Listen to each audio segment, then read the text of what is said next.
Hey again, everyone. Welcome back to another episode of Speaking of Sundara, where I talk about Sundara, Dawn of a New Age, my fantasy RPG setting.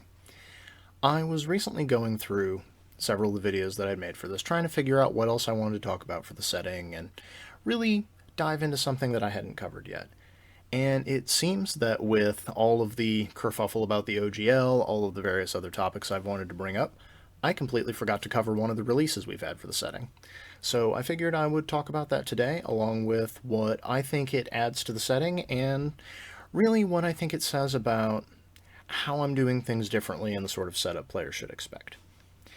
Now, for folks who have been watching these videos for a while, or who have picked up some of the books about Sundara up to now, you may have come across Gods of Sundara before now. It gives you the 10 quote-unquote basic gods of the Pantheon, which are the 10 that I provided for folks who didn't want to make up their own or just wanted something pre-made to run with.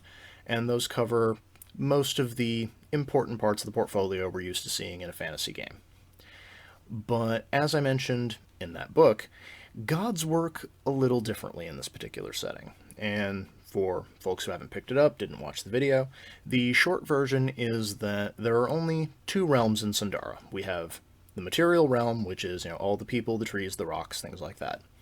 And then we have the Prim. And the Prim is the world of magic, it is the world of the spiritual, it is where outsiders live and where your spells draw their power, and it is where the gods dwell. And unlike in a lot of other games where you have very clearly defined rules where the mythology and factual history of your world are very melded together. When you hear a myth about, an elven deity fighting an orcish deity and taking their eye, or starting this particular cult, or conquering this land, it's very literal a lot of the time when we play fantasy games. For Sundara, I wanted to make it a thing where the divine is not something that the mortal can just easily comprehend. As I said in past videos, it's kind of like Plato's allegory of the cave. The myths and the legends that folks hear when they're growing up or when they join particular organizations or cults, those are just metaphors for things that may have happened or for rules that the gods want to teach. And it's only those who achieve spiritual power, who reach out to the divine, who become servants of various powers, that you begin to understand more as you peel back the various layers of the cosmos and you start to understand the truth of what's out there. The issue, of course, is that once you understand that greater cosmic truth, you can't just go into the cave and explain it to people. They haven't had the experiences you've had. They don't see the world the way you see it. So you're kind of left telling them the stories and hoping that they get the broad strokes. Now, that's all the preamble, because late last year, Cults of Sundara came out. For folks who didn't catch it, Little Cat Feet was the audio drama for the intro story about that. And a lot of the time when we're in a fantasy game and we run into a cult, it's kind of shorthand for a weird fringe religion, or a philosophy in a lot of cases. There doesn't necessarily have to be a deity associated with it, though there often is. And anyone who's played Dungeons & Dragons, played Pathfinder, really any kind of fantasy game, even Warhammer Fantasy, when you run into a cult, it's rarely a good thing. Typically what happens is churches are for established organizations, they are for religions that we deem, at the very least, safe, and then cults are usually going to be villains. At the very worst, best case scenario, a cult might be helpful, but a little weird. What I wanted to make clear with Cults of Sundara, and it has 10 separate cults in it, some of which are philosophies, some of which are actual religions, some of which are dedicated to minor deities, some of which are just different faces of existing gods. As something that I mentioned in Gods of Sundara is, it's very rare for folks to perceive deities in Sundara as they truly are. They tend to fit their form and aesthetic to whatever their viewers most expect to see. So you may have 7 or 8 different versions of the same god of war being worshipped by different cultures, with different creeds, different churches, different weapons of choice, different forms. It's all the same deity, and it's where all their powers are going. But the Prim is an infinite sea of the weird and the unusual, and in that sea, there are gods major and minor that people have not seen. And what I wanted to do with cults is sort of give folks an idea of some of the other powers out there, some of the other religions one might run into, and really draw up that the way we think of organized religion, particularly in fantasy games, where it has a very early Catholic feel. If you go back to some of the earlier games, there are churches of gods of light and goodness, and there are opposing religions of evil and darkness, and they tend to go head to head. But something that you often run into is that when there is a holy scripture, or when there is a particular belief among certain parts of a church, they're always universal. You can go anywhere in the known world of the game, and you can talk to any cleric, and you can talk to any priest, any paladin, any clerical figure, and they'll have roughly the same agreement. You don't have the sorts of things we see in our actual history when it comes to religion. Speaking of, the upstairs gods appear to be angry. Apologies, it's late at night. I figured my neighbors would be asleep by now. But as I was saying, you don't see the sorts of schisms a lot of the time in our fantasy settings when it comes to religious doctrine, when it comes to what people do or don't believe.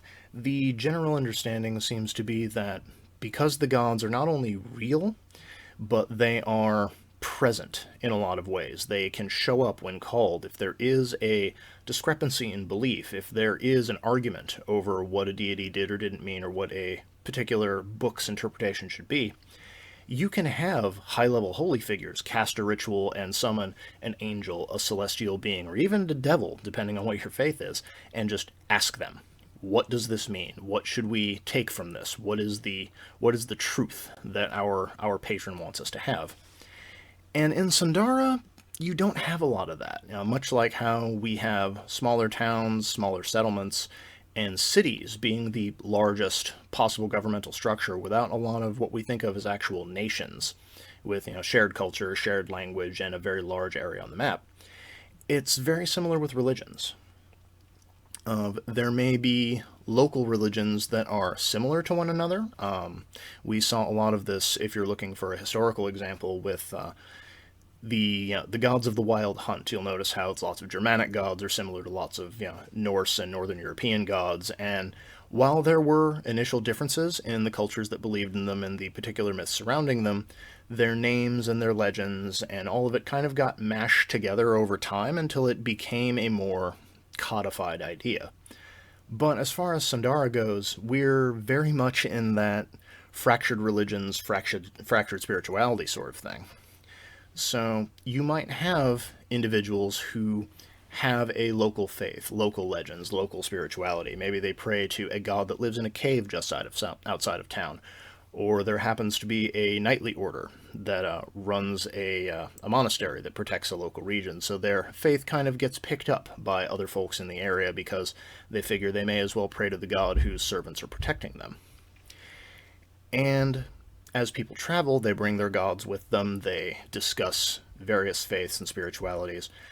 But while certain ideas might be widespread, certain deities' names might be known, certain symbols might be more common, there really isn't any kind of organized religion like we're used to thinking of it. There isn't a concerted effort of certain churches, certain faiths, certain organizations to reach out to other communities and to build structures there to convert people to the worship of their deities.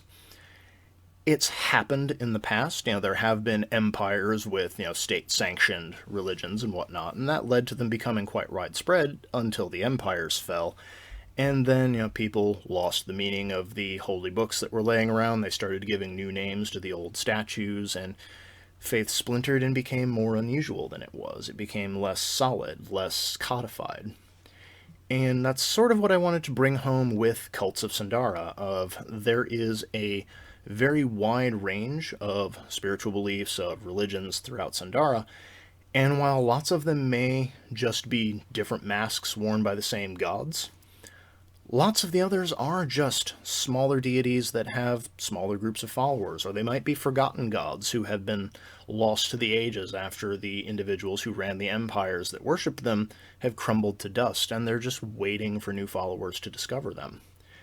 At the same time, there's also a lot of philosophies, a lot of belief structures that don't actually have a divinity, but they have more of a life code. They teach lessons that they want their followers to take in and to make examples for other people. You'll see this in lots of monasteries, whether they teach it through a martial fighting style or whether they have sort of a philosophical outlook that may or may not bring magical rituals, various other things to go with it.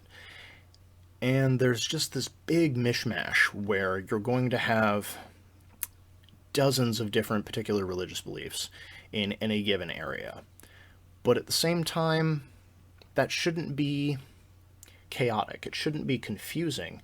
It's more, I wanted Sundara to have a feeling that this is not a place that was laid out on a grid with a predetermined idea of what gods would be in charge of which nations and who was responsible for building what, and where do certain maps, draw their borders. Lots of things are in flux in this setting. I wanted it to feel very organic, and I felt that Cults of Sundara kind of gives us a little glimpse behind the curtain. It reminds us that there are smaller faiths, there are smaller conflicts, there are all kinds of weird, strange, and bizarre things just lurking out in the world waiting for you to find them.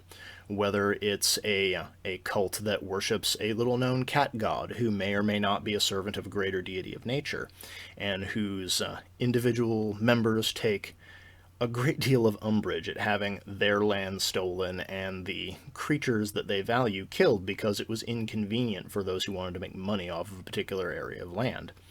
You may find individuals who are part of the Green Faith, and it's less the fantasy knockoff of what we saw for Britain's Druids, and more just an idea of people who express their community and express their faith through interactions with the world. They will travel to places that have experienced forest fires, volcanic eruptions, if land has been poisoned or overworked, and they will restore it because to them that is an act of faith and an act of the spiritual that has concrete results. And there is a bit of a question as to, did this faith branch out of interactions with elves many years ago, and is this actually a continuation of something that was originally just a community outreach project that's kind of become a religion over the years? There are religions that deal with finding spiritual solutions to those who have lost themselves to the horrors of war, sort of a medieval fantasy way of forming a support group for those dealing with post-traumatic stress and using very unusual methods to sort of harness and control the things that are now living inside of those who have fought in terrible conflicts, both literally and metaphorically.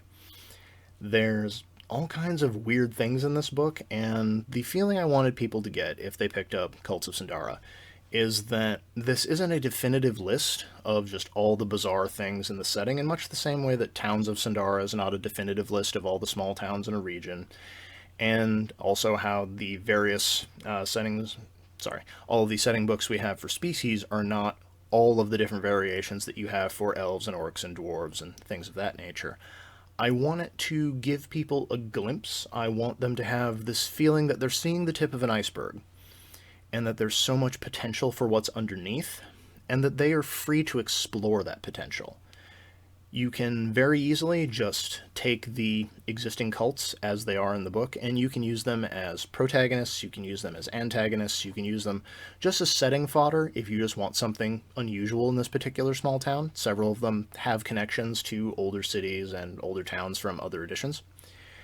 But at the same time, I wanted players and storytellers alike to be looking at this and thinking, if these things exist, what else might be out there on the map? What other bizarre things might there be? And this is why lots of the cults also come with, as with so many of the other things for the setting, they come with plot hooks. Whether you want to use them as heroes or villains, or if you want to just have them as something that your players could either be coming from, if you're looking for a background, or working for, if you want to give them an excuse as to why they're fighting this particular guild, or why they're trying to protect this piece of land. It's because this cult more or less reached out to them and said, we need your help. We are a small organization. Our beliefs are true, but we don't have the ability to achieve these particular ends. And it becomes less about what's right and what's wrong, and more about what philosophical outlook do the adventurers in your party have, and does that agree with what the cults are trying to achieve and what they want? And that will really decide where people fall on this particular moral conundrum, if you're looking for the reasons why people either support or fight against these particular groups. But that was a bit of a ramble, and apologies for that, as well as for the interruptions from upstairs.